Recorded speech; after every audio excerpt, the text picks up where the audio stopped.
Exactly right, Xavier, and now here it comes the first pitch of the game to the Tiger leadoff hitter, Scott Hong, and it's a called strike, and we are officially underway here in Thousand Oaks. Scott Hong is considered the ace of the Tigers pitching staff. Today he is the starting center fielder for the Tigers, and he swings and misses and falls behind in the count.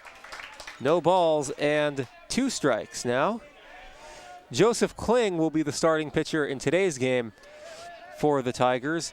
Scott Hong, who's normally the ace, will most likely be on the mound for their game tomorrow.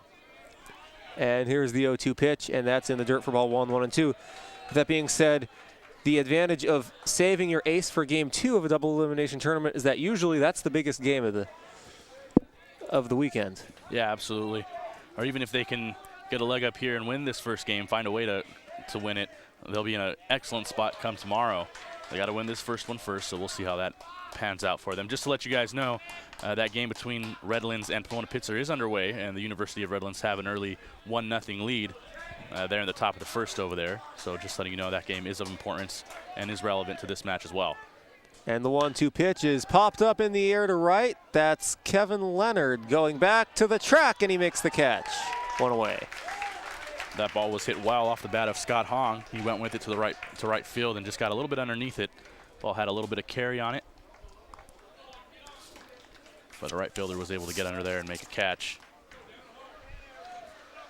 And now the batter for the Tigers will be Logan Allen. He is a 4-year starter for the Tigers. He's the starting shortstop, and this season he became, as a senior, the all-time hits and doubles leader for the Tigers in his career, and he fouls the first pitch back for strike 1, 0-1. On the season, he is hitting .344, 14 doubles, 24 RBIs.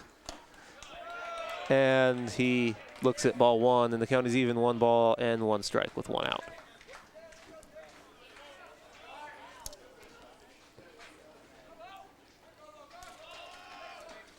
Peterson set, and here's the 1-1 pitch on its way, and that is swung on a pitch in the dirt and missed by Logan Allen. 1 ball and 2 strikes. A big reason why the Tigers have been able to turn things around the last couple years with their first couple winning seasons, or their first few winning seasons the past 3 years in quite some time. Much to the credit of second-year head coach Luke Wetmore. He's a Redlands graduate, believe it or not, Xavier. Just 5 years after graduating Redlands in 2008, and that's fouled back by Allen, and now he's coaching one of Redlands' league rivals in Occidental, and could possibly be matching up against his alma mater tomorrow, depending on how things play out today. And it makes it a little more tough to see the success that he's having, too, over there with Occidental. Like you mentioned, Robert, a couple of their best seasons in a long, long time. And they'll see if they can compete here with Cal Lutheran in the first game of this tournament. And the all-time hits and doubles leader for the Tigers swings and misses and strikes out. So that's Peterson's first strikeout of the day. And now the designated hitter will bat Jonathan Brooks. Brooks comes into this game. He is 4th in the SCIAC conference as he fouls that one back. 4th in the SCIAC in average, hitting .416 on the year, and he leads the team with 32 RBIs, which is hard to believe considering the records that Allen has broken, that he's not the league leader in those categories. It's actually Jonathan Brooks who bats now. And the 1-1 misses inside, 1-1 to Brooks. That time Jake Peterson tried to come after him with a breaking ball inside, didn't have much break to it at all, and kind of just stayed up and in. Good thing he didn't try to throw that one middle away, or it would have hung up there. And the 1-1 is up the middle. That's past Garrett Smith. That's a base hit.